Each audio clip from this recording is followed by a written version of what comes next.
My name is Lee Foote. Me and my accent are from the deep south of the United States, from Louisiana. My grandfather ran a small sawmill. I grew up in the woods hunting, fishing, squirrels, raccoons, ducks, deer. Fishing for bass, garfish, catfish, lots of different things.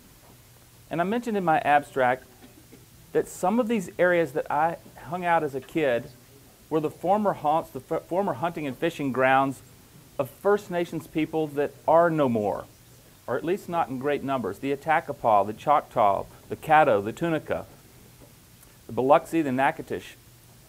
These First Nations cultures that, of course, I grew up to the age of 17 having never met, never shaken the hand of a First Nations person.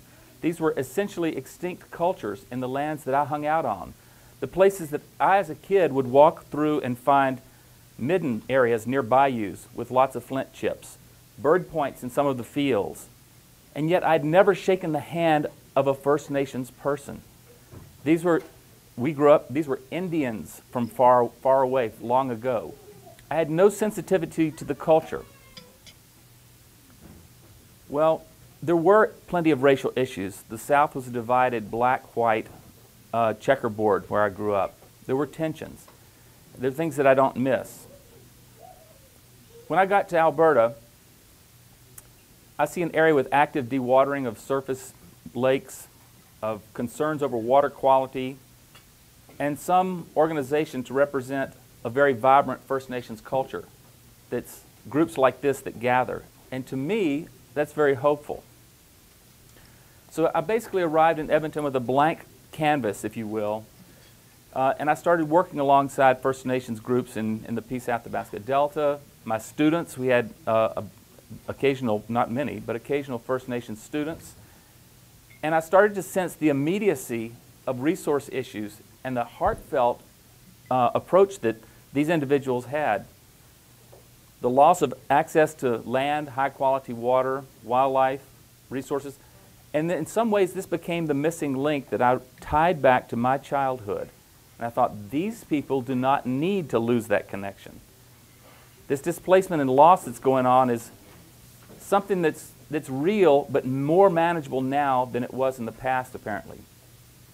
Now, Bill Donahue did a great job covering a lot of the water issues, and over lunch, I'm glad to have had the lunch because I was able to rewrite my talk to some degree. I'm going to tell some stories. I'm going to talk a little bit about wetlands. I'm going to talk a little bit about a new way of possibly doing things that won't put those people that oppose the rapidity of development fighting a rear guard action. Hopefully this puts you in a front guard action. So I'm going to talk about water and oil production, but knowing that there was a strong First Nations interest in this group, I'm going to try to refer back to this. Now clearly there are costs and benefits to Alberta's rapid production of resources. And the benefits are clearly not evenly distributed. In fact, I don't think Albertans in general are getting a very fair shake. Our oil, timber, gas, peat, coal, shale, and hard rock minerals, someday even water, are going to be exported at rates that leave us with a minimal holdings of the benefits, but all of the tailings, dry ponds, cut over young timber, stripped bogs, empty gas and coal seams. Shouldn't we also reap the majority of the benefits? There's an equity issue at play here. I think it was 2001, shortly after I had arrived here, that I heard that was the year that more companies in the oil sands area were owned by foreign companies than were owned by Canadian companies. More than half our companies are based outside of Canada. With that, we aren't just exporters of product. We're exporters of profits and power to people outside of our jurisdiction. More pointedly, many of the oil sand and subsurface extraction areas are former or present treaty lands. I don't see the billions of dollars being extracted going to First Nations or the private landowners where the lands exist. Last week, on the 30th of September, Barry Commoner died. Now, Barry Commoner was something of a hero of mine, an outspoken environmental critic. He said, and I quote, "The planet's future depends on industries learning not to make messes in the first place rather than on trying to clean them up. He was also critical of scientists in the service of industry, that they couldn't just invent some new process or product and then wash their hands of the moral implications of what they were doing. And that hits sort of close to the bone with me, because as I'll mention later, I've worked with oil and gas for the last 10 years doing research on wetland reclamation. He scorned the idea of pollution credit swaps because he said, after all, an industry would have to be fouling the environment in the first place in order to be rewarded by such a program. These are simple yet profound statements. Something is, oh, there we go. I'd like to read another quote. He said, "I don't believe in environmentalism as the solution to anything. What I believe in, that environmentalism illuminates, what I believe is that environmentalism illuminates the things that need to be done to solve all of the problems together." So the Pembina's, the Keepers of the Water, First Nations, these are the operating groups that are there to make change, that are to fight the battles. Not simple environmental sentiment, but operational groups that need to organize and push this forward. So last year, or this past year, I published a peer-reviewed paper that basically pissed some people off. As I mentioned, I've taken research money for almost 10 years to try to help oil sands reclaim some of their wetlands. I thought I was one of the guys wearing the white hat. I thought I was doing good things. At some point, I started to lose hope. The magnitude of the problem was so badly outstripping the meager ability of us to create wetlands and the tremendous expense that I finally had to say the emperor has no clothing. And I tried to say it in a polite way and give credit where credit was due. But in truth, the pace of development is outstripping the pace of reclamation. So I examined many of the linked social and economic and ecological outcomes that are associated with the extraction of petroleum. I asked if social and environmental thresholds will be exceeded. Now I have to give a little commentary here, because to ask industry to willingly put up money to do reclamation or to be environmentally sensitive is sort of like asking a pig to knit a blanket. It's just not going to happen. It can't happen. Legally, corporations can be sued by their shareholders if they, quote, waste money on do-good environmental stuff for society. It has to show value back to the corporation. So it's not the right approach to ask them to willingly. You have to tell. You have to make a social movement. You have to make a legal argument that's sufficiently powerful that it's in their best interest to make change. So good intentions clearly don't win the day here. It's a matter of force, organization, and holding their feet to the fire. Now, in my paper, I talked about threshold points. I've mostly focused on wetlands, but this would hold true for almost anything that changes up there. A threshold is a point in a continuum that represents an irreversible or a noteworthy change in the way humans and resource relationships manifest themselves. Now, I'm an archer. I like to hunt with a bow and arrow. I like to shoot. I like target practice. I had a broken carbon fiber arrow recently, and it wouldn't fit in the garbage can. I was going to throw it away. So I thought, I'll just snap this thing and make it shorter. And I flexed it, and it would come right back to perfect shape. Flex it some more, perfect shape. I thought, this is a metaphor in many ways for what happens with a threshold. At some point, I finally snapped it. It just about broke my fingers. It shattered and hurt my hands quite a lot. I'd passed the point of no return, and this was a violent snap, and I had two pieces. That's what I mean when I talk about a threshold. Now, they're hard to identify, especially in environmental realms. But that's where we get out in front of our problems. If we can work not with oil sands, not with big petroleum, not with SAGD, we waste all of our resources basically fighting a rear guard action. We're trying to combat for the crumbs and the scraps and the proposals that have already gone in. We're a year or two behind in many ways the real debate and discussion. What I'm proposing is that for threshold management with wetlands, water quality, air quality, that we get out in front and have the discussions about what lines we will not cross. What can we agree on well in advance that's a place when that line gets reached, either operations stop, bonds go up, permits get pulled, something changes. we recognize a threshold change, and that's not the way we're really operating in Alberta. Now, to her credit, Alison Redford recently has broached the topic of trigger points and thresholds, basically, for certain things. So the discussion is starting to happen. The concept is out there.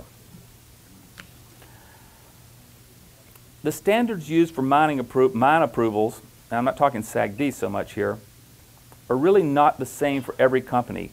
This results in poor accountability for mining approval decisions and a very contentious public hearing process. Thus far, you'll hear the quote, "The government of Alberta has approved 100% of the oil sand mine applications received." That's a rather damning criticism, but we've got to give credit where credit is due. There have been discussions about these back and forth before we ever hear about it. They work closely hand in glove with government, so they never bring forward a questionable mine hearing proposal. What you're seeing there is a polished draft. The real dogs of the proposals have never made it to the table. So it is understandable that they would be 100% received from a government industry perspective.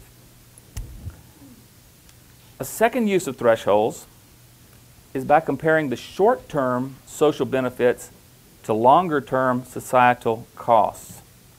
I think our timescales are all screwed up. I want to quote from 1991 a social scientist named Homer Dixon. He identified 7 major environmental problems that globally contribute to social conflict. These include things like, results of this would include war, divisions of countries, government takeovers. The 7 are these. First is greenhouse effects. Second, the deposition of toxic materials. Third, deforestation. Fourth is the overuse and pollution of water supplies. Fifth is the depletion of usable fish and wildlife. Sixth is the degradation of agricultural lands. And seventh is ozone depletion. These all have a track record of causing major social and policy issues. Now think for a second. What have I named here that is not an issue with SAGD and oil sands? Well, ozone depletion might be rather sketchy, but every one of the first 6 are spot on. That these are trigger points that start the arguments, that start the fights. There are other concerns related to health of local communities and global social acceptance, and these are very much less easily measured. These are moods, if you will, within society. So the social backlash ultimately can become a risk to the energy producers' continued operations. We've often heard the term social license to operate. This is a threshold. When people get mad enough, they take action. There's an old saying that the castle is not safe when the village is hungry. It reminds me that when us little people are angry enough, the permission to continue operating can be removed from the big guys. So a little bit of background, and I apologize for the repetition. There are some very well-informed people in this room, and I don't mean to speak down to you in any way, but there might be some folks that haven't heard these stats. The oil sands of Alberta are the largest and potentially the most valuable hydrocarbon resource on Earth. This is a slightly older estimate, but 173 billion, with a B, billion barrels of recoverable oil exist in the ground in Alberta. By 2010, the oil sands represented approximately 2/3 of all Canadian production. Ebner, another author, describes 1.4 trillion additions made by oil sands to the GDP of Canada during the 2000 to 2020 period. This is forecast. And that was figured on an average oil price of $40 a barrel. So our entire country is deeply invested in this process. And it's important that the people of Canada, and it's especially important to the people of Canada who don't have oil sands right in their backyards. Now I want to do a quick poll of the audience here. How many people in here live or have lived within 50 kilometers of an active oil sands removal, either SAGD or open pit mining? The Coal Lake table, clearly it's right in their backyard. Okay, so a few others. So even in Alberta, not many of us have it right in our backyard, and yet we reap benefits from it. So Bill covered all the bitumen and the lay out well, so I'm going to skip down a little bit. What we're seeing is an intersection of resource values and the rights of people, though. Now, I hesitate to even speak about Cold Lake because we have the real pros in the room, but the saga of Cold Lake First Nation seems to be a textbook case of development done wrong in some ways. They've had historically a treaty, a massacre, a forced residential school, expropriation of land, loss of resources and royalties. It sort of reads like a novel of tragedies. And ultimately, recently, a settlement of sorts.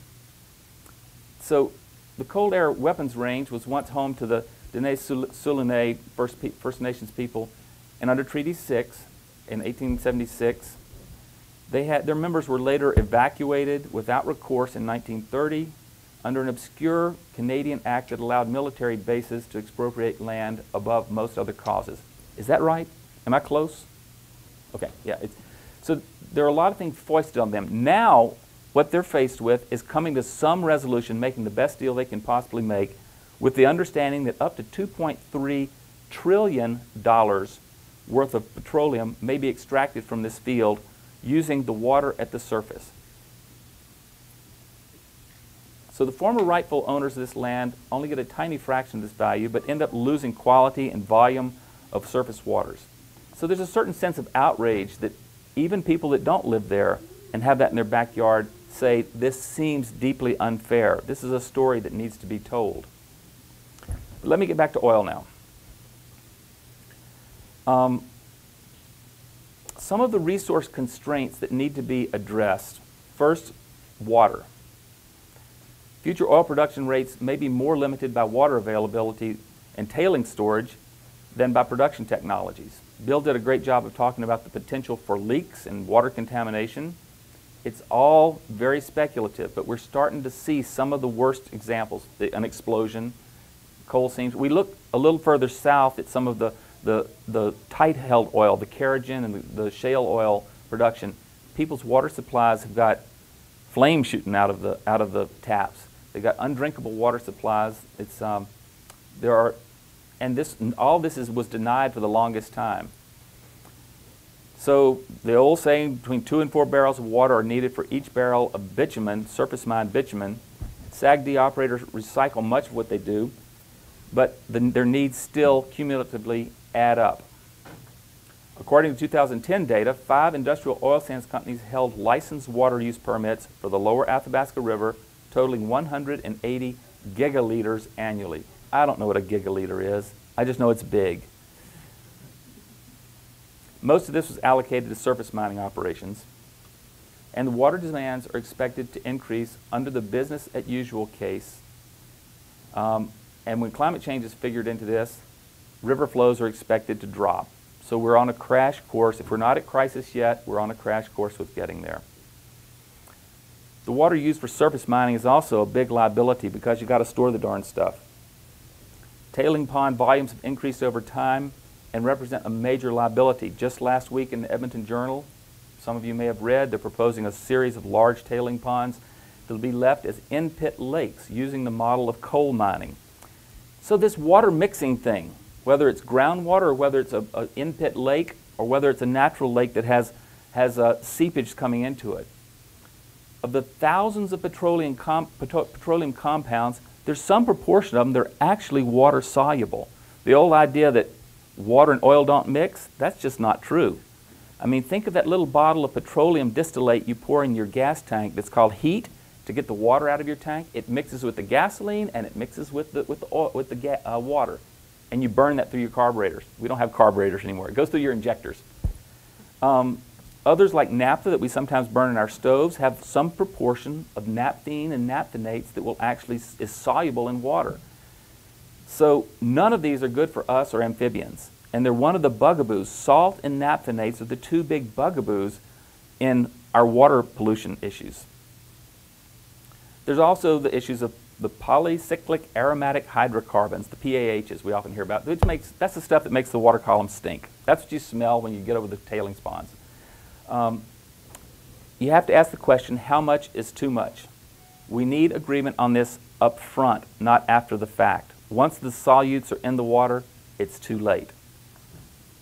Energy and carbon, we burn just a hell of a lot of energy to produce bitumen. It takes, I wrote in here, it takes so damned much energy, and that's not cursing, that's actually because of the Site C dam that's being proposed. To put the system back into operation, to make enough steam to mine 1 million barrels of oil through SAGD produces 86,000 metric tons of CO2 equivalents, and we can produce, looking at Bill's figures, we will be approaching 1 million barrels a day from SAGD shortly. I can't get my mind around 86,000 metric tons. I tried to convert that into dump trucks full of coal and things like that. It's a lot, though. I mean, it's way up there. Here's another statistic. We currently pour between 5 and 8% of the entire natural gas supply of the Western Sedimentary Basin into processing oil and SAGD. We could be up to 15% of that entire supply by 2015. These are some forecasts. So this is natural gas that could much better be used for human use or other things. And there's also all sorts of CO2 spin-offs. Others we've heard would dam our rivers, like the Site C dam, or even the proposed dam that would inundate the rapids of the Damned on the Slave River just outside of Fort Smith. That one has not been proposed to go forward. Nuclear has been proposed. If anything good has come out of the Fukushima tragedy, there's been something of a pullback and moratorium on nuclear. In short, the costs of producing all this oil are high with lots of pollutions on the side. Now, I really want to say a few words about wetlands. My talk is morphed from SAGD to wetlands to social issues to thresholds, and so it's a bit of a grab bag. Wetlands and peatlands are critical concentrators of wildlife. If you're a muskrat trapper, a moose hunter, if you use sphagnum moss for anything, if you just enjoy wetlands, waterfowl, they're concentrators of wildlife. They're also very important concentrators of water. They're what cause our long-term release into our river and creek system to be measured out in those late dog days of summer. Where does that water come from? It comes from groundwater and shallow wetlands. Most of the companies, government employees, and biologists agree that after a wetland is destroyed, we can't put Humpty Dumpty back together again. Peatlands only build about 2 centimeters of peat per decade. 2 centimeters, that's 2 sugar cubes stacked on top of each other. We would need at least 30 centimeters, and I'm going to show you about this much, that's a lot of sugar cubes, a lot of decades before that land is called a peatland. That's the definition of a peatland, 30 centimeters of peat or more. So we're talking at a minimum 150 years. Who in this room is going to be around to see if that's successful? I'm dissatisfied with the rate and the time process that we're dealing with. Social thresholds. Local people of partial or full Aboriginal heritage, predominantly Cree, Dene, Blackfoot, Métis, continue to live in the oil sands area, and their occupancy predates the oil sands discovery and development of the region. Nothing you haven't heard, known, or lived. Later I'm going to read you something. I'm going to ask you not to laugh because this wasn't written for your group. This was written for a broader audience. I just have to remind myself that the question isn't how much money we make. It's how well we live. And often that means maybe making a little less money. But quality of life is not a good, economic income is not a very good determinant of quality of life. Let me go ahead and read you what I wrote. And I quote, "There's strong evidence that First Nations view the landscape in a fundamentally different way than people with predominantly European backgrounds." Duh. "A strong connection to the condition of the land is often brought forward by Aboriginal interest groups for whom long-term reclamation and closure planning are a concern." Garibaldi, another author in 2009, said that spirituality is linked to the concept of reclamation and that reclamation activities may be enhanced by clear linkages to land connection desires of local people, end quote. That seems pretty obvious to you. I hope that some of the readers of that article around the world will get it through their head that that's one of the things we're facing is it goes way beyond the physics or the engineering. It's into a spiritual realm now. But reclamation might require excluding that very public from the lands for up to 50 years. And ultimately that breaks the local connection that people have. That's almost 2 generations.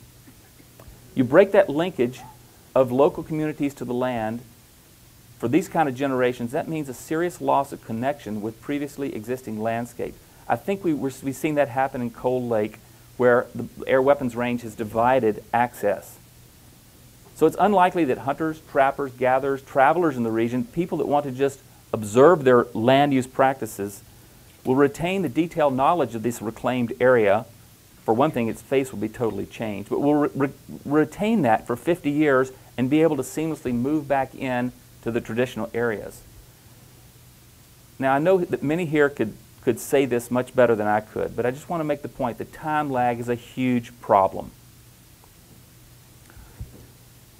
I want to talk a little bit about the challenges of setting thresholds. I've said we don't want to fight a rearguard action. We want to get out in front and have the discussions about the hypothetical and what's acceptable and not acceptable. In wetlands, the province is currently on its 3rd try to come up with a useful wetland policy.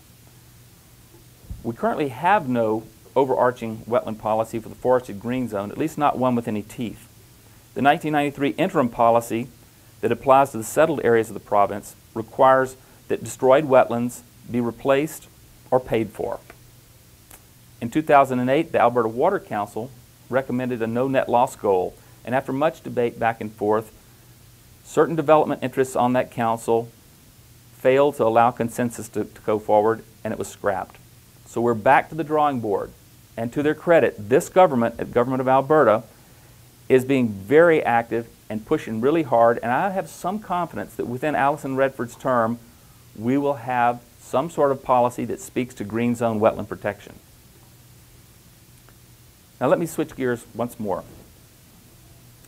Jack Ward Thomas was the former director of the U.S. Forest Service. He is a crusty old guy, outspoken, well-published, a good scientist, but a real folkloric kind of fella. And he says there are really only 2 questions we have to answer in order to manage our natural resources. Only 2 questions. First question, what are we going to do? Yeah, what are we going to do? But the second question is far the stickier one. The second question is, who gets to decide? Now, if you hold the reins and get to make the decision and you know what to do, you can make it go forward. And I think that's what we're fighting here primarily is we know what we have to do if we're going to protect our resources. But do we have the power to decide to do that? No, we don't. Not anybody in this room. Who decides that if the investment is sufficient to reclaim an area? Who decides when reclamation targets are actually achieved? How is this decision made and enforced into the future? I want to talk a little bit about my back-of-the-envelope estimates of reclamation costs. So I went out and interviewed some of the folks that work in the mining sector, and the reclamation costs I heard were between $10,000 per hectare up to $1 million per hectare. I mean, some of the experimental work, yes? I've gone to reclamation areas, in the middle of the bush, there's nothing wrong there. There's spread, rock, some weeds that are gone. Yeah. There's no grass there, there's no trees growing there anymore. Yeah. It's just like sand. They'll sometimes put clover down and say we've stabilized the soil and it's a good wildlife attractor. It's not they're exotic species. Yeah. There's failures everywhere. But the government and the oil companies tell us there's only a little bit of oil left in the world. In the Cold Lake area, they've been drilling for oil since 1965. I just found out recently that they only took 4% out of the ground so far. So there's still 96% of that oil that's still underground when you're telling the world that there's no more oil being run out of oil. I don't think so.